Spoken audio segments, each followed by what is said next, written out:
यात दही टाकायला तुम्ही इतके प्रेमानं आणलंय, असंच थोडी सोडन, असं म्हणत प्रियाने चाटचा डबा उचलला. हे ऐकून राज हसला आणि तिच्यासोबत किचनमध्ये गेला. बाकी सगळे हसत हसत जेवायला बसले. असं करत करत प्रियाचे 6 महिने पूर्ण झाले आणि तिच्या पायांना सूज यायला लागली. तुझ्या पायांना हे काय झालं आहे? इतकी सूज का आलीये? एके दिवशी दुपारी राजने विचारलं. दोघेही हॉलमध्ये बसले होते, कारण राजेश्वरीजी आणि गीताच्या माहेरी गेलेल्या होत्या. सासूबाईंनी सांगितलं आहे की असं होतंच, गरम तेलाने मालिश केली की बरं होतं म्हणाल्या. काल गीताताईंनी करून दिली होती, पण मला काही बरं वाटलं नाही. त्या माझ्यापेक्षा मोठ्या आहेत ना. प्रिया थोडीशी संकोचत बोलली. काही हरकत नाही, आता मीच करून देतो. तू फक्त सांग कोणतं तेल गरम करायचं, किती गरम करायचं आणि कसं लावायचं. असं म्हणत राज उठला. नाही राज, तुम्ही का करणार? मी तुमच्याकडून हे सगळं करून घेणार नाही. का? हे बाळ फक्त तुझंच आहे का, माझं नाही? याच्यासाठी तू आपल्या शरीरात इतके बदल आणि इतकी वेदना सहन करू शकतेस, तर मी एवढंसं तरी करूच शकतो. फक्त पत्नीच्या पोटी आपला वंश देऊन कोणी बाप बनत नाही. राजच्या त्या शब्दांनी प्रियाचं मन हरकून गेलं होतं. पण ती काही बोलणार इतक्यातच तिथे राधाजी आल्या. त्यांच्या हातात तेलाची वाटी होती. काही हरकत नाही प्रिया, मी तुझे पाय मालिश करून देते. नको काकू, प्लीज असं करू नका, प्रिया विनवणीच्या सुरात म्हणाली. यावेळी मोठं लहान पाहिलं जात नाही प्रिया. सिया गरोदर असताना इथे आली होती तेव्हा राजेश्वरीताईंनी तिची काळजी घेतली होती, तर आता माझंही कर्तव्य बनतं ना. हो, मला माहीत आहे की मी तुझ्याशी जशी वागले त्यानंतर मी तुझ्याशी बोलण्यालाही पात्र नाही. पण एक शेवटची वेळ मला माफ कर. माझ्या पतीच्या आणि मुलींची शपथ, माझ्या मनातून सगळे लोभ आणि पाप निघून गेले आहेत. चला, एक चांगली नवी सुरुवात करूया. असं बोलत राधाजी पुढे आल्या. तेवढ्यात राज त्यांच्या समोर उभा राहिला आणि त्यांच्याकडे पाहू लागला. तुझी बायको मूर्ख आहे. हिच्या गोष्टी ऐकून तर लहान मुलंही हसतील. हिला खेळण्यासाठी खेळणी दिली तरी पुरेसे आहेत. अजिबात शिस्त नाही की दार ठोठावून मग आत यायला हवं होतं. काय झालं, साडीने पुसायला सांगितलं तर? राज त्यांच्याकडे पाहतच राहिला आणि त्यांनी बोललेले शब्द त्याच्या डोक्यात सतत घोळत होते. काय झालं राज? राधाजी म्हणाल्या. काही नाही, फक्त एवढंच की माझ्या बायकोसाठी तुम्हाला त्रास घेण्याची काहीही गरज नाही. असं म्हणत राजने त्यांच्या हातातून ती वाटी घेतली. ती वाटी नेऊन त्याने प्रियाच्या पायाजवळ जमिनीवर ठेवली. मग त्याने आपल्या शर्टाची बाही कोपऱ्यापर्यंत वर केली आणि खाली बसला. राज, तू मला माफ केलं नाहीस का? तू अजूनही माझ्यावर रागावलेला आहेस का? राधाजी उदास स्वरात म्हणाल्या. हे ऐकून राजने वाटीतलं तेल घेतलं आणि हळूहळू प्रियाच्या पायांना मालिश करत म्हणाला. माफीचा प्रश्न नाही काकू, फक्त काही जखमा अशा असतात की त्या भरून येतात, पण त्यांची वेदना कायम ताजीच राहते. राजचं एवढं बोलणंच राधाजींना आपली चूक समजण्यासाठी पुरेसं होतं. त्यांनी फिकटसं हसू दिलं आणि शांतपणे तिथून निघून गेल्या. राधाजी अशा उदास झालेल्या पाहून प्रियाला वाईट वाटलं, पण राजच्या बोलण्याशी ती सहमत होती. राधाजींनीही तिच्याशी जे काही केलं होतं आणि जे काही बोलल्या होत्या ते प्रिया स्वतःही विसरू शकली नव्हती. काही दिवसांनी प्रिया आपल्या बेडवर पडून टीव्ही पाहत होती आणि राज आत्ताच बाथरूममधून बाहेर आला होता. त्याची चूक एवढीच होती की प्रियाने त्याला 2दा हाक मारली होती, पण त्याने ऐकलं नाही.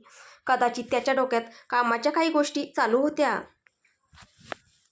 प्रिया टीव्हीवर एक मालिका पाहत होती, ज्यात नवरा आपल्या गरोदर बायकोला फसवत होता आणि तिला दुर्लक्ष करत होता. हळूहळू प्रियाला त्या नायकात राज दिसू लागला आणि नायिकेत स्वतःला पाहू लागली. हे सगळे विचार करतानाच तिच्या डोळ्यातून अश्रू वाहू लागले. तिचं रडणं हळूहळू हुंदके देण्यात बदललं.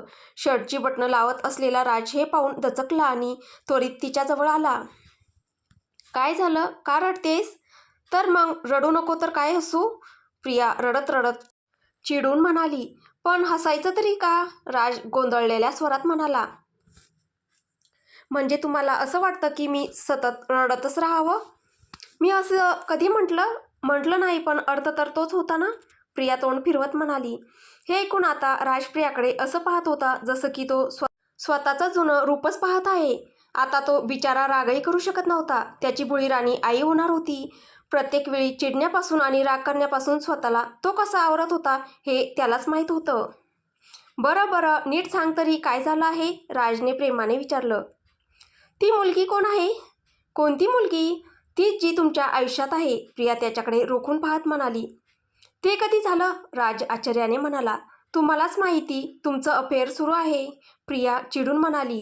हे ऐकून राजने एकदा रोखून प्रियाकडे पाहिलं आणि मग मागे चालू असलेल्या मालिकेकडे नजर टाकली, ज्यात नायक आपल्या पत्नीला सांगत होता की त्याच्या आयुष्यात आता दुसरी कुणी आहे आणि हे सगळं तिच्या गर्भधारणेच्या काळात घडलं होतं. त्याचवेळी तो दुसऱ्या एका मुलीच्या जवळ गेला होता. हे पाहून आणि ऐकून राजने रागाने टीव्ही बंद केला. बंद का केला? मग काय करू? तुला या सगळ्या फालतू गोष्टी शिकू द्यायच्या का? यात फालतू काय आहे? तुम्ही तर मला दुर्लक्ष करता, प्रिया रडत म्हणाली. कधी केलं? यावेळी राज खवळला, कारण बाकी सगळं तो सहन करू शकत होता, पण त्याच्या आयुष्यात प्रियाशिवाय कुणी दुसरी आहे ही गोष्ट त्याच्या रागाच्या नसांना चाळून गेली. आत्ताच मी तुम्हाला दोनदा हाक मारली, पण तुम्ही ऐकलंच नाही, प्रिया उदासपणे म्हणाली. ऐकलं नाही म्हणजे मी तुला दुर्लक्ष करतोय का? कदाचित डोक्यात काहीतरी चालू असेल. आत्ता कामाचा ताण आहे, बाळ येणार आहे, तर कितीतरी योजना करायच्या आहेत. त्या सगळ्यात मी गुंतलेलो असतो, अफेअर करण्यात नाही, राजने जोरात म्हटलं. तेव्हा प्रिया थोडीशी दचकली. नेहमी फालतू मालिका पाहायच्या, फालतू सिनेमे पाहायचे, मग रडायचं, मलाही त्रास द्यायचा, संशय घ्यायचा आणि मग माझ्यावर आता प्रेम उरलेलं नाही असे आरोप करायचे. मी तुला इतका हरामी वाटतो का की तुझ्याजवळ येऊ शकत नाही म्हणून कुणा दुसऱ्या मुलीबरोबर आहे? अरे यार, कितीही प्रेम केलं तरी विश्वासच नाही. ही टीव्हीच तोडून टाकतो मी, असं म्हणत राज रागात आपला कोट घालत होता. आता खबरदार रडलीस किंवा असलं काहीतरी पाहिलंस तर जे खायचं मन करेल ते खा, आराम कर आणि काही पाहायची गरज नाही. आणि काहीतरी अशा तशा गप्पांसाठी फोन केला तर पहा मग. यावेळी राज आपला राग आवरू शकला नाही आणि प्रियावर भडकला. त्याच्या शब्दांनी बिचारी प्रिया एकदम शांत झाली. फक्त आतून ती हळूहळू हुंदके देत रडत होती. राज आपली बॅग उचलून तिथून निघून गेला. प्रियाला ओरडून बोलला होता, पण त्याचा पश्चाताप त्याला आतून सतत टोचत होता. मनात कळ उठत होती. ब्रेकच्या वेळेला तो डोक्यावर हात ठेवून बसला होता. तेवढ्यात रुद्रचा फोन आला. त्याने फोन उचलताच रुद्र त्याला ओरडू लागला. तुझ्याकडे अक्कल नावाची गोष्ट आहे की नाही? अशा अवस्थेत सुद्धा तू प्रियाला ओरडतोस राजू? तुम्हाला कसं कळलं? राज हळूच म्हणाला. गीताने सांगितलं. प्रिया किती रडते तरी तुला तिची अवस्था समजत नाही का?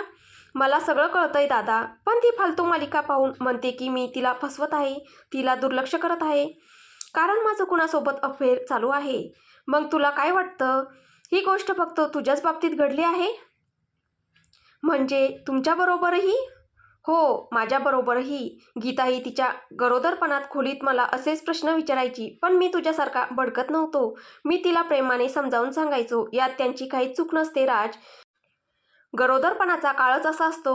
मूड स्विंगमुळे अचानक हसणं, रडणं, उदास होणं, नकारात्मक विचार येणं हे सगळं साहजिकच असतं.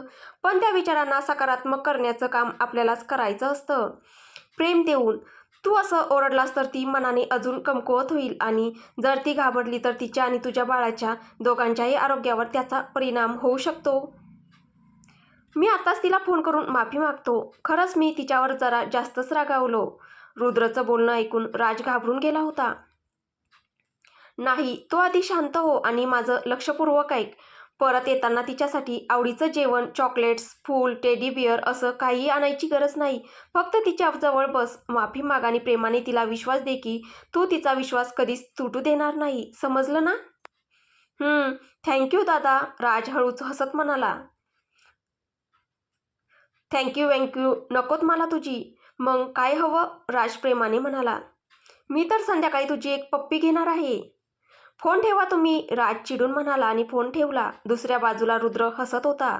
रात्रीच्या वेळी राजने प्रियाला बाल्कनीतल्या झोपाळ्यावर बसवलं होतं. प्रियाच्या सांगण्यावरूनच तिथे त्याने झोपाळा बसवला होता. राज स्वतः समोरच्या भिंतीला टेकून उभा होता. प्रिया मान खाली घालून बसली होती. तुला माहीत आहे का, तुझ्या सासू आईने आणि सगळ्यांनी मिळून मला किती ओरडलं आहे? राजचं बोलणं ऐकूनही प्रिया काहीच बोलली नाही, म्हणून राज तिच्याजवळ येऊन बसला.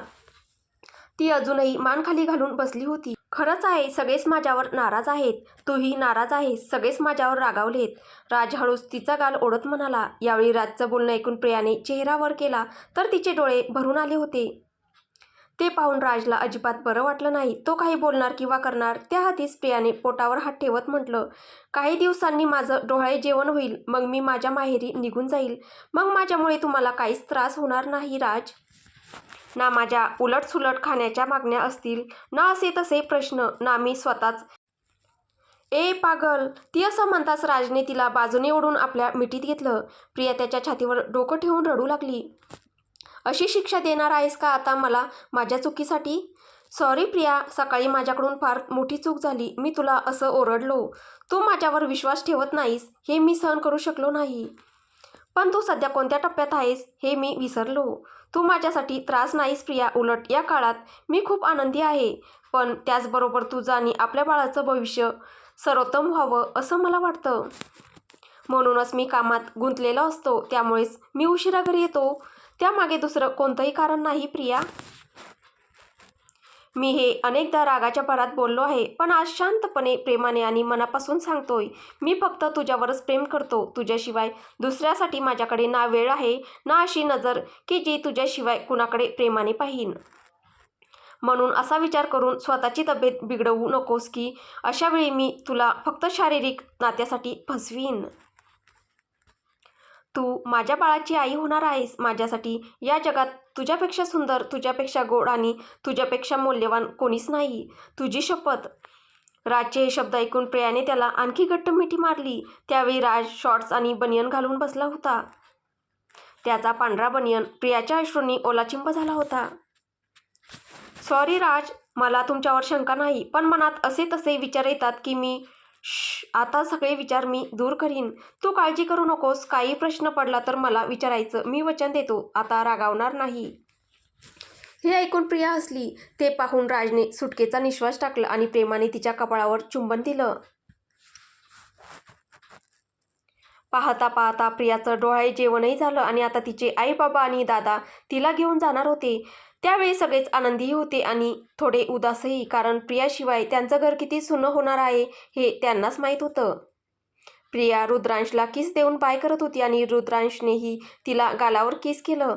पण राज मात्र चिडलेला होता. कारण त्याने प्रियाला सांगितलं होतं की तो तिच्या आईबाबांशी बोलून तिला इथेच ठेवेन, तिची पूर्ण काळजी घेईल. पण राजेश्वरीजी आणि प्रियानेच नकार दिला होता. हा रिवाज आहे असं सांगत. त्यामुळे तो प्रियाला एकांतातही भेटू शकला नाही. भेटला असता तर तिला जाऊच दिलं नसतं. आपली काळजी घे प्रिया, राजेश्वरीजी तिला मिठी मारत म्हणाल्या. हो आई, आणि तुम्हीच तुमची काळजी घ्या. बाबा तुम्हीही. हो प्रिया बेटा, नक्कीच. पण तू स्वतःची आणि आमच्या नातवंडांची, नातू असो की नात, त्याची काळजी घे. प्रियाच्या आईबाबांनाही सगळ्यांनी हेच सांगितलं. प्रिया जरा या उतरलेल्या कढीसारख्या, म्हणजेच या उदास पतीला एक फ्लाइंग किस दे ना, म्हणजे तो सूर्यमुखीसारखा फुलून जाईल. रुद्र राजची चेष्टा करण्यासाठी बोलला. तेव्हा सगळे हसले. पण राजचा चेहरा अजूनही उतरलेलाच होता. तुमची काळजी घ्या, प्रियाने राजकडे पाहत म्हटलं. अरे प्रिया, हे काय काळजी घेणार आहेत आपली? जरा आताच त्यांचा चेहरा पहा. आदित्यनेही राजची चेष्टा केली. बस बस, आता कोणीही राजची टिंगल करायची नाही. बाकी सगळ्यांचीही अवस्था अशीच झाली होती जेव्हा त्यांच्या बायका डोहाळे जेवणानंतर माहेरी गेल्या होत्या. सियाने राजची बाजू घेत बोलताच रुद्र आणि आदित्य हसत हसत एकमेकांकडे पाहू लागले. गाडीत बसताना प्रियाची नजर सतत राजकडे होती. तो गाडीबाहेर उभा राहून रमणशी बोलत होता. लग्नानंतर पहिल्यांदाच असा प्रसंग आला होता की राज प्रियाला गाडीपर्यंत सोडायला आला होता. रमण, काही गरज असली, काही अडचण आली तर मला फोन कर. अर्धी रात्र असली तरी चालेल. हो भाऊजी, तुम्ही काळजी करू नका आणि विश्वास ठेवा. आम्ही तिची पूर्ण काळजी घेऊ. पूर्ण विश्वास आहे, पण फक्त माझ्या समाधानासाठी बोलतोय. राज हलकसं हसत म्हणाला. राजजी, तुम्हीही येत जात राहा, म्हणजे आम्हालाही आणि प्रियालाही बरं वाटेल. प्रियाच्या वडिलांनी म्हटलं. हो राजजी, आधी तर तुम्ही येत नव्हता, पण आता तरी येणार ना? प्रियाच्या आईने विचारलं. हो नक्की येईल, राज हसत म्हणाला. त्यानंतर तो कारच्या खिडकीकडे थोडा झुकून प्रियाशी बोलला. उठताना, बसताना, चालताना सगळ्यात काळजी घे. घाई करू नकोस आणि ज्या कुठल्याही गोष्टीची गरज असेल ती मला सांग, समजलं? हो. मला मिस करशील? खूप. तर मग का? राहू दे, आता जाताना अशा गोष्टी बोलू नयेत. तुम्ही मला मिस कराल ना? माझ्याकडे पाहूनही असा प्रश्न विचारतेस? तुमच्या तोंडून ऐकायला छान वाटतं. खूप मिस करेन. माहीत नाही खोलीत एकट्याने कसं राहू शकेल. मी तुम्हाला फोन करत जाईन ना. जरा इकडे ये. राजच्या बोलण्यावर प्रिया थोडी पुढे सरकली. तेव्हा राजने तिच्या कपाळावर चुंबन घेतलं. आपली काळजी घे. तुम्ही सुद्धा, आणि I love you Raj. Good choice आणि गुड डिसिजन, असं म्हणत राजने डोळा मारला. ते पाहून प्रिया हसली आणि काही वेळाने ती निघून गेली. आता प्रियाला जाऊन 5-6 दिवस झाले होते. प्रिया थोडीशी गुमसुम दिसत असल्याचं पाहून रमण तिच्याजवळ बसत म्हणाला, काय गं प्रिया, लग्न काय झालं आणि सगळंच सासरपती एवढंच उरलं? असं काय तोंड पाडून बसली आहेस? हो का भाऊ, जेव्हा तुमचं लग्न होईल आणि प्रीतीताई घरी येईल ना, तेव्हा तुम्हाला कळेल. काय कळेल? इथे कसं वाटतं ते? मला काही फरक पडणार नाही. का? कारण मी सुद्धा तिच्यासोबतच राहायला येईल. रमण हसत म्हणाला. ते ऐकून प्रियाही हसली. तेवढ्यात थोड्या वेळाने प्रीतीचाही फोन आला. प्रिया तिला सगळ्या गोष्टी सांगू लागली आणि त्यानंतर सगळीकडे फक्त हसणं, खेळणं आणि आनंदाचं वातावरण झालं. इकडे दुसरीकडे रात्री 11 वाजता जेवण करून आणि प्रियाशी बोलून झाल्यानंतर राज बागेत येऊन बसला. तेवढ्यात तिथे रामजी आले. काय झालं राज, झोपायला गेला नाहीस का? झोप येत नाहीये, थोड्या वेळाने जाईल, असं म्हणत राज त्यांच्याकडे पाहू लागला. त्याचं बोलणं ऐकून रामजी तिथेच बसले. प्रिया गेल्यापासून पाहतोय, तू उशिरापर्यंत बागेत बसलेला असतोस, काम करतोस, तर झोपही तितकीच गरजेची असते ना? ती परत येईलच, फक्त डिलिव्हरीपर्यंतचा प्रश्न आहे. त्यांचं बोलणं ऐकून राज थोडा नीट बसत म्हणाला, खोलीत मन रमत नाहीये बाबा. लग्नानंतरची सवय झाली नाहीये अजून, म्हणून असं वाटतं. पण याचा अर्थ असा नाही की तू आपली परंपरा मोडशील. कोणती परंपरा? राज थोडासा आश्चर्याने म्हणाला. जेव्हा तुझी आई अशा प्रकारे माहेरी गेली होती, तेव्हा मी दर शनिवारी तिथे पोहोचायचो आणि रविवारी तिथेच थांबायचो. तुझ्या काकांनीही हेच केलं होतं, आदित्यनेही तेच केलं, रुद्रनेही तेच केलं. मग तू का करत नाहीस? असं म्हणत रामजींनी पायावर पाय टाकला. ते ऐकून राज हसत आपल्या डोळ्यांवर हात ठेवून बसला. मग सांग, काय विचार केलाय? हेच की, ही परंपरा मी मोडू देणार नाही, राज हसत म्हणाला. ते ऐकून रामजीही त्याच्या पायावर थोपटत हसू लागले. शेवटी असं झालं की शनिवारीच राज तिथे पोहोचला. प्रियासाठी तर हे पूर्णपणे आश्चर्यच होतं, कारण त्याने तिला काहीच सांगितलं नव्हतं. तो अशा प्रकारे आला, यामुळे सगळं कुटुंबही आनंदी झालं आणि रात्रीचं जेवणही राजने तिथेच केलं. थोडा वेळ गप्पा झाल्यानंतर प्रिया आणि राज खोलीत आले. खोलीत आल्यानंतर राज बेडवर बसला आणि प्रियाने दरवाजा बंद केला. राज, तुम्ही येणार आहात हे तुम्ही मला सांगितलंच नव्हतं. मी सुद्धा असं काही ठरवलं नव्हतं, पण अचानक मला खूप उचक्या येऊ लागल्या. तेव्हा मला वाटलं, बाळ मला खूप आठवतं असेल, म्हणून मी इथे आलो. मी सुद्धा तुम्हाला आठवलं होतं राज, प्रिया तोंड वाकडं करत म्हणाली. तसं वाटत नाहीये. मग आता कसा पुरावा देऊ? तुलाच माहीत. तुमच्या प्रेमात मी इतकी हरवून गेले आहे की शुद्धीत असतानाही माझ्या ओठांवर तुमचंच नाव येतं. तुमच्या वेळात मी इतकी मशहूर झाले आहे की मला पाहताच लोकांना तुमचीच आठवण येते. प्रियाने लाजत ह्या काही ओळी म्हटल्या आणि राज पुन्हा एकदा तिच्यावरचं आपलं हृदय हरवून बसला. तो तिच्याजवळ आला. तिच्या खांद्यावर हात ठेवत म्हणाला, तुझी आठवणच मला इथे ओढून घेऊन आली आहे. उचक्या तर तुलाच येत असतील. हे ऐकताच प्रिया प्रचंड आनंदी झाली आणि धावतच तिने राजला मिठी मारली. काही क्षणांनी त्याने प्रियाच्या ओठांवर हलकंसं चुंबन घ्यायला सुरुवात केली. चुंबन घेतानाच त्याने तिचा टी-शर्ट काढला आणि झुकून तिच्या पोटावरून हात फिरवत तिच्या पोटावरही चुंबन घेतलं. इतक्या दिवसांच्या दुराव्याचं दुःख दोघंही आपल्या प्रेमातून व्यक्त करत होते. वेळ हळूहळू पुढे सरकत होता. त्याचबरोबर बाळाच्या हालचाली जाणवत होत्या. बाळाची किक जाणवल्यावर कधी प्रिया आश्चर्याने ओरडायची तर कधी हसायची. एका रात्री जेव्हा राज प्रियाच्या घरीच थांबला होता, तेव्हा मध्यरात्री प्रियाला अचानक वेदना सुरू झाल्या आणि ती किंचाळू लागली. झोपेत असलेला राज एकदम जागा झाला. प्रिया, प्रिया. राज, खूप वेदना होत आहेत, प्रिया कळवळत म्हणाली. हे ऐकताच राज खोलीबाहेर धावत गेला, कारण मध्यरात्र होती आणि फोन करण्यात वेळ वाया घालवायचा नव्हता. आई, बाबा, लवकर दरवाजा उघडा, प्रियाला वेदना सुरू झाल्या आहेत, असं म्हणत राजने आपल्या सासू-सासऱ्यांचा खोलीचा दरवाजा ठोठावला. वेळ आणि परिस्थितीमुळे त्याच्या तोंडून कधी आई, बाबा हे शब्द निघाले ते त्यालाच कळलं नाही. काही क्षणातच रमण, त्याची आई आणि वडील खोलीत आले. प्रियाला उचलून गाडीत बसवण्यात आलं. ती वेदनांमुळे जोरजोरात किंचाळत होती. राज तिच्या शेजारी मागच्या सीटवर बसला. सोबत प्रियाची आईही होती. रमण गाडी चालवत होता आणि त्याचे बाबा पुढच्या बाजूच्या सीटवर बसले होते. राजने फोन करून बाकी सगळ्यांनाही बातमी कळवली. त्यानंतर राजेश्वरीजी, रामजी, राधाजी आणि सागरजीही निघाले. रात्र खूप झालेली असल्यामुळे राजेश्वरीजींनी रुद्रला गीता आणि रुद्रांशसोबत घरीच थांबायला सांगितलं. पण घरी असूनही सगळ्यांचंच मन खूप अस्वस्थ होतं. जेव्हा प्रियाला हॉस्पिटलमध्ये नेण्यात आलं, तेव्हा डॉक्टरांनी कुणा एकाला प्रियासोबत आत राहायला सांगितलं. जेणेकरून तिला धीर देता येईल. प्रियाच्या वेदना पाहून राजला ते सहन होत नव्हतं आणि तिच्या आईलाही. शेवटी राजेश्वरीजींनीच धीर एकवटून आत जाण्याचं ठरवलं. कृपया तिला सांगा की थोडा धीर धरावा, नॉर्मल डिलिव्हरी होईल, फक्त तिला थोडी हिंमत द्या, असं डॉक्टरांनी त्यांना विनंती करत सांगितलं. त्यांचं बोलणं ऐकून राजेश्वरीजी प्रियाजवळ गेल्या. प्रिया वेदनांनी कळवळत होती. तिचा संपूर्ण चेहरा आणि मान घामाने भिजलेली होती. प्रिया, धीर धर बाळा, अजून थोडाच वेळ आहे, सगळं ठीक होईल, राजेश्वरीजी तिला समजावत म्हणाल्या. पण प्रिया वेदनांमुळे फक्त डोळे मिटून डोके इकडे तिकडे हलवत होती. राजेश्वरीजींनी तिचा हात घट्ट पकडला आणि नर्सने प्रियाचे दोन्ही पाय पकडले. बाळ येण्याची पूर्ण तयारी झाली होती. मी मरेन सासूआई, प्रिया वेदनांनी कळवळत म्हणाली. इकडे बाहेर राजच्या डोळ्यात पाणी आलं होतं आणि तो अस्वस्थपणे इकडून तिकडे चक्रा मारत होता. तेवढ्यात राजेश्वरीजी बाहेर आल्या आणि त्यांनी राजला प्रियाजवळ आत जाण्यास सांगितलं, कारण ती पुश करण्याची हिंमत हरवत होती. राज लगेच तिच्याजवळ गेला. प्रिया वेदनांनी तडफडताना पाहून त्याचं काळीजच तुटू लागलं. त्याच्या डोळ्यात पाणी आलं होतं, पण तरीही त्याने स्वतःला सावरून ठेवलं. राजला पाहताच प्रिया आणखीनच रडू लागली आणि माझ्याकडून नाही होणार असं म्हणू लागली. तेव्हा राज तिचा चेहरा हातात घेत म्हणाला, का नाही होणार डार्लिंग, मला माहीत आहे माझी प्रिया मला एक गोडूशी बाहुली देणार आहे, जी बाहेर येऊन रडेल, मग आपल्याला टक लावून पाहिल आणि नंतर हसेल. हे क्षण तू मला देणार आहेस ना? आपण दोघं मिळून तिला खूप प्रेम करू ना?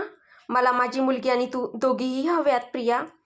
हे ऐकताच प्रियाने जोरात किंचाळलं आणि त्या किंकाळी सोबतच बाळाच्या रडण्याचा आवाज आला.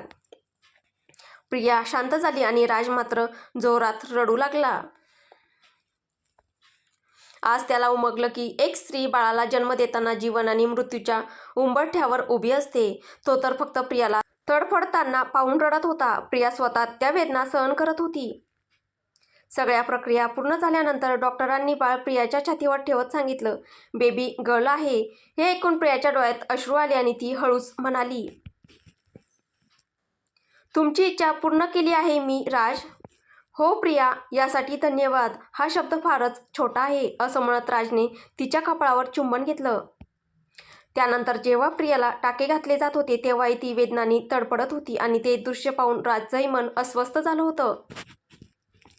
थोड्या वेळाने प्रिया गाढ झोपेत गेली होती आणि राज मात्र आपली लहानशी मुलगी कुशीत घेऊन बाहेर उभा होता.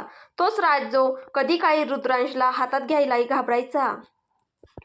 आई, हिमावरी आली आहे. भावना आणि आनंद एकत्र येऊन हे शब्द त्याच्या तोंडून बाहेर पडताच सगळ्यांच्या चेहऱ्यावर आनंद पसरला. प्रत्येकाच्या डोळ्यात आनंदाश्रू होते. कधी काळी मी माझ्या मुलीला कुशीत घेऊन असा उभा होतो आणि आज माझ्याच मुलीने तिच्या मुलीला जन्म दिला आहे, प्रियाचे बाबा भाऊक होत म्हणाले. तेव्हा रामजींनी त्यांना घट्ट मिठी मारली.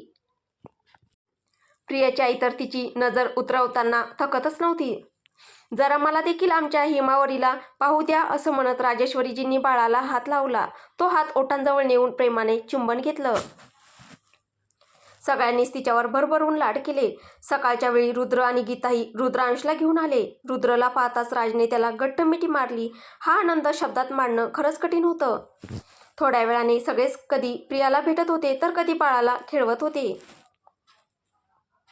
मग घेऊनच आलीस ना तू आमची हिमावारी, राजेश्वरीजी प्रियाला म्हणाल्या. ते ऐकून प्रिया लाजली आणि राजही हलकसा हसला. रमणसुद्धा आपल्या भाचीला कुशीत घेऊन तिच्यावर लाड करत होता. प्रीतीला व्हिडिओ कॉलवर बाळ दाखवत तो म्हणत होता, ही तुझी मामी ही आहे आणि आत्याही. काही दिवसांनी प्रिया आणि बाळाला घरी आणण्यात आलं. कुणी म्हणायचं बाळ प्रियासारखं आहे तर कुणी म्हणायचं राजसारखं आहे.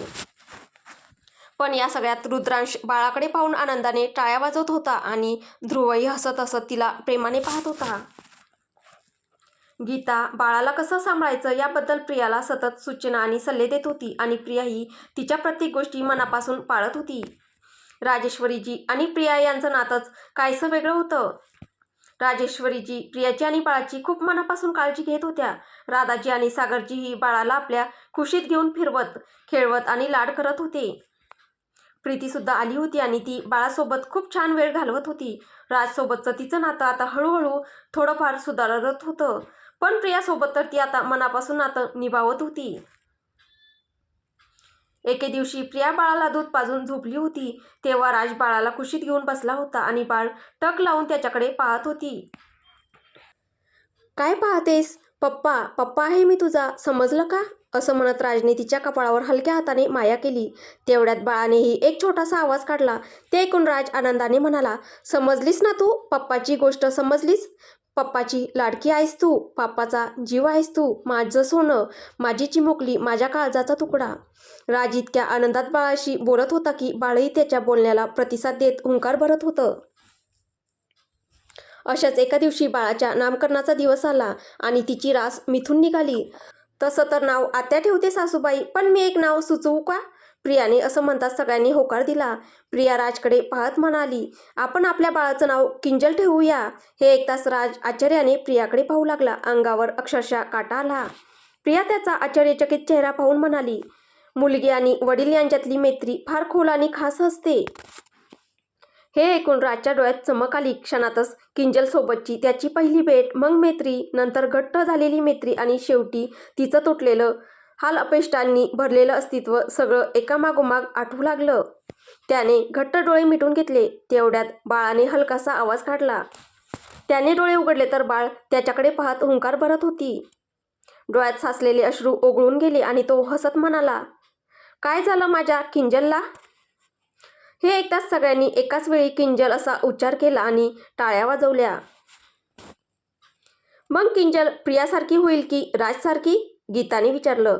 त्यावर राज म्हणाला, ती जशी असेल तशी असो वहिनी, पण माझ्यासोबत जे घडलं किंवा माझ्याकडून जे झालं त्यातून किंजलने काही भोगू नये एवढीच माझी इच्छा आहे. राजचं म्हणणं सगळ्यांना समजत होतं. खोलीत आल्यावर राजने प्रियावर चुंबनाची बरसात केली आणि तिला घट्ट मिठी मारली.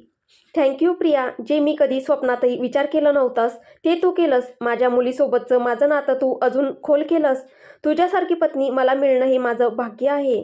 आजपर्यंत किंजलचं हे गुपित तू कुणालाही सांगितलं नाहीस. तुझ्यासारखी कोणीच नाही प्रिया, कोणीच नाही. असं म्हणत त्याने पुन्हा एकदा प्रियाच्या संपूर्ण चेहऱ्यावर प्रेमाने चुंबन घेतलं. 5 वर्षांनंतर एका दिवशी किंजल काहीतरी चित्र काढत होती आणि सगळे तिथे उपस्थित होते. माझी किंजल काय करते? राज तिच्याजवळ बसत म्हणाला. ड्रॉइंग काढते पप्पा. काय ड्रॉइंग काढतेस? मी पांडा काढते. ओ वाव.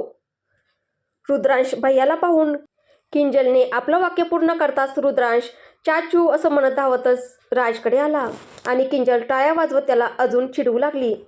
त्यात चिडण्यासारखं काय आहे? बरोबरच तर बोलली आहे. खाऊन खाऊन पांडासारखाच झाला आहेस तू. रुद्रने किंजलची बाजू घेतली. रुद्रांश, तूही सांग बरं बेटा. पप्पा, मी तुमच्यावरच गेलो आहे. राज हसत म्हणाला. हे ऐकताच यावेळी गीता हसू लागली. असा मी लहानपणी होतो, आता नाही, समजलं का? जी खिखी करत आहेस? रुद्र गीताकडे पाहत चिडून म्हणाला आणि त्यामुळे सगळ्यांचं हसू आणखीनच वाढलं. किंजल असं बोलत नाही बेटा. रुद्रांश भैया आहेत ना तुझे? किचनमधून बाहेर आलेली प्रिया किंजलला समजावत म्हणाली. सॉरी भैया. किंजलने रुद्रांशकडे पाहत कान पकडले आणि हसत म्हणाली. It's okay. रुद्रांशी हसत म्हणाला. पप्पा, तुम्हाला माहीत आहे का, आज सकाळी बाथरूममध्ये खूप मोठी पाल होती. मी तर घाबरले. किंजल राजजवळ येत म्हणाली. ते ऐकून राज प्रियाकडे पाहू लागला. मला काय पाहताय? प्रिया म्हणाली. मीच तिला हाकलून दिलं. एक मगभर पाणी टाकलं तिच्यावर, आंघोळ करून पळून गेली. प्रियाचं हे बोलणं ऐकून सगळेच तिच्याकडे हळूच हसत पाहू लागले. किंजल मोठी होत असताना तिच्यात प्रियाची निरागसता दिसत होती, पण प्रियाची ती निरागसता आता मागे राहिली होती. आता ती खऱ्या अर्थाने एक परिपक्व व्यक्ती झाली होती. जशी एक आई असते तशी. आता ती पालेला चेटकीन समजत नव्हती ना तिच्यापासून घाबरत होती. आता ती विचित्र प्रश्न विचारत नव्हती आणि तिची उत्तरसुद्धा हसवणारी राहिली नव्हती. वेळेसोबत तिच्यात बदल होणं अपरिहार्यच होतं आणि गेलेला काळ कुणालाही किती इच्छा असली तरी परत आणता येत नाही. बाकी सगळ्यांचं तर ठीकच होतं, मात्र कधी कधी राजचं मन खूप दुखायचं. 7 वर्षांपूर्वी त्याला जी भोळी निरागस प्रिया मिळाली होती ती त्याला फार आठवायची. पण यात ना प्रियाची चूक होती ना राजची. एखादं मूल मोठं करताना प्रत्येक आई आधी धीरवान होते, मग हळूहळू मजबूत बनते. आपल्या मुलासाठी ती त्या गोष्टीशी लढते ज्याची तिला कधी काळी भीती वाटायची. रात्रीच्या वेळी किंजल आपल्या पप्पासोबत खोलीत मस्ती करत होती. तेवढ्यात प्रिया किंजलसाठी गरम दूध घेऊन आली. तिने त्यात ड्राय फ्रूट्स कुटून घातले होते, कारण सरळ सरळ दिलं तर किंजल ते खात नव्हती. आता मस्तीचा वेळ संपला. किंजल, चल दूध पी. मम्मी थोडा वेळ ना प्लीज, किंजल विनवणी करत म्हणाली. नाही बेटा, उद्या सकाळी प्लेग्राऊंडला जायचं आहे, मग अभ्यासही करायचा आहे. मी उठेन लवकर. नाही पप्पा, तुम्ही सांगा ना. थोडा वेळ अजून खेळू दे ना प्रिया. ठीक आहे, पण फक्त थोडाच वेळ. पप्पांचं म्हणणं लगेच मान्य करते. हो, कारण तू कधीच पप्पाचं म्हणणं नाकारावं नाही म्हणून. मी कधी नाकारत नाही ना. हो ना पप्पा, असं म्हणत किंजल राजच्या पाठीवर चढली. अगदी बरोबर, आता पप्पा तुला गोल गोल फिरवील. नको पप्पा, मला चक्कर येते, छोटीशी किंजल राजला घट्ट पकडत म्हणाली. अच्छा, रुद्रांशला तर चक्कर येत नाही. राजने एवढंच बोललं आणि भोळी राणीची मुलगी क्षणातच हट्टी म्हणजेच राजसारखी झाली. ती पटकन त्याच्या पाठीवरून खाली उतरली आणि दुधाचा छोटासा ग्लास हातात घेऊन शांतपणे दूध पिऊ लागली. ते पाहून राजला लगेच समजलं की ती रुसली आहे. काय झालं माझ्या किंजलला? राज हसत तिच्याजवळ गेला. इकडे प्रिया कपडे आवरताना हसू लागली, पण किंजलने तोंडातून ग्लास काढला नाही. ती फक्त वाकड्या नजरेने राजकडे पाहत राहिली. यात रुसण्यासारखं काय आहे? रुद्रांश खरंच घाबरत नाही, राज तिला चिडवत म्हणाला. तेव्हा किंजलने तोंडातून ग्लास खाली ठेवत विचारलं, पप्पा तुम्ही माझ्यावर जास्त प्रेम करता की रुद्रांश भैयावर? दोघांवर, राज शांतपणे म्हणाला. पण तुमच्यासाठी आधी मी आहे की तो? दोघंही. मी फक्त एकच गोष्ट विचारते, एकाला निवडणं मला शक्य नाही.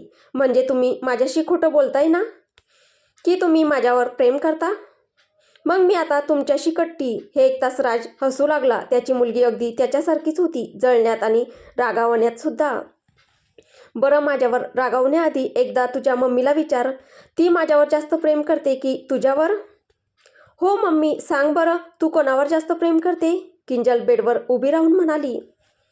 तुम्हा दोघांवर, प्रिया दोघांजवळ येत म्हणाली. पाहिलंत ना, मम्मीने सुद्धा चिटिंग केली. मम्मी तुझ्याशी सुद्धा कट्टी, किंजल तोंड वाकडं करत म्हणाली. अगं, यात रुसण्यासारखं काय आहे? मी तुला विचारलं तर तुला तुझा टेडी बेअर जास्त आवडतो की एलिफंट टॉय? दोन्ही आवडतात मम्मी, किंजल क्षणात उतरली. मग तुम्हा दोघांवरही मला तसंच प्रेम आहे, तर मी कशी चुकीची? हो मम्मी, तू चुकलेली नाही. म्हणजे पापा चुकले ना? हो ना, प्रिया हसत म्हणाली. नाही, माझे पप्पा तर बेस्ट आहेत, असं म्हणत किंजल राजच्या कुशीत बसली आणि खळखळून हसू लागली.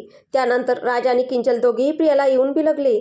मग तिघेही बेडवर पडून हसत राहिले आणि पुन्हा सुरू झाली तिघांमध्ये उशांची मस्ती, पिलो फाईट.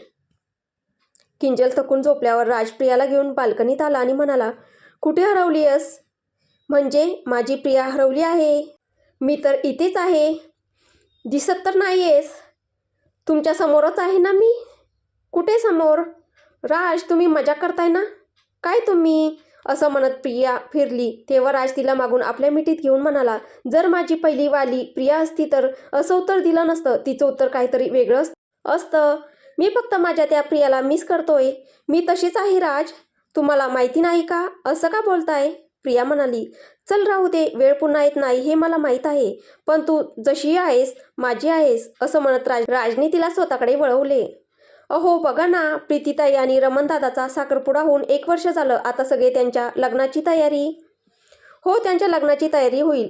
प्रिया, पण तू आधीसारखी फक्त माझ्यासोबत का राहत नाहीस? कधी हे घर, कधी ते घर, कधी इथे तर कधी तिथे. ती प्रिया कुठे आहे जी फक्त स्वतःसाठी माझा वेळ मागायची, माझ्यावर प्रेम करत होती, जिच्या भोळ्या गोष्टी मला हसवायला भाग पाडायच्या? ते दिवस कुठे गेले जेव्हा ती मला फोन करून आपलं प्रेम व्यक्त करायची? त्या रात्री कुठे गेल्या ज्या रात्री ती माझ्या मिठीत झोपायची? कधी कधी असं वाटतं प्रिया की तू माझ्या आधीच्या वागण्याचा माझा बदला घेतेस. I miss my innocent wife, damn it. मला ही मॅच्युअर प्रिया आता प्रेम करत नाही, असं म्हणत राज वळला आणि रेलिंगवर हात ठेवून उभा राहून चंद्राकडे पाहू लागला. डोळे अश्रूंनी भरले होते. तेवढ्यात त्याला सभोवताल प्रियाच्या मिठीची ऊब जाणवली. त्याने डोळे शांतपणे मिटले. प्रिया राजच्या पाठीवर आपलं डोकं ठेवून म्हणाली, मला नाही माहीत माझी काय चूक आहे, पण प्रॉमिस, आता मी तुमच्या तक्रारी दूर करण्याचा पूर्ण प्रयत्न करीन. मला माफ करा की माझ्यामुळे तुम्हाला दुःख झालं. आता मी तुम्हाला पूर्ण वेळ देईन. आता नाही मी. राज परत वळून आपलं कपाळ तिच्या कपाळावर लावत, तू माझ्यावर प्रेम करते का? हो. किती प्रेम करते? खूप जास्त. तरीही? खूप जास्त, असं म्हणत प्रियाने दोन्ही हात पसरवले आणि निरागसतेने राजकडे पाहिले. ते पाहून राज हसला आणि म्हणाला, बस, हीच आहे माझी प्रिया. माझ्या प्रतीक्षेची ही अखेरची मर्यादा संपली. You are my wonderful choice आणि you are my best decision Priya, राजने प्रियाच्या कपाळाला चुंबन देत म्हटले. हे ऐकताच प्रियाने राजच्या ओठांवर आपले ओठ ठेवले. त्या क्षणी चंद्राचा प्रकाशही त्यांच्यावर पडत होता आणि थंड वाऱ्याची लाट त्यांच्या केसांना हलवत होती. प्रत्येक गोष्टीची एक सीमा असते. जेव्हा ती संपते तेव्हा अनेक नाती सोबत जातात, पण जेव्हा दोन प्रेम करणारे एकमेकांना मिळतात तेव्हा ते अपार प्रेम होतं. तर इथे आपली ही कथा संपते आहे. तर लवकरच भेटू आपल्या नवीन कथेसोबत. तोपर्यंत आजची कथा तुम्हाला कशी वाटली कमेंटद्वारे नक्की कळवा आणि यापुढेही चांगल्या चांगल्या कथा वाचण्यासाठी आपल्या चॅनलला सबस्क्राईब करा. धन्यवाद.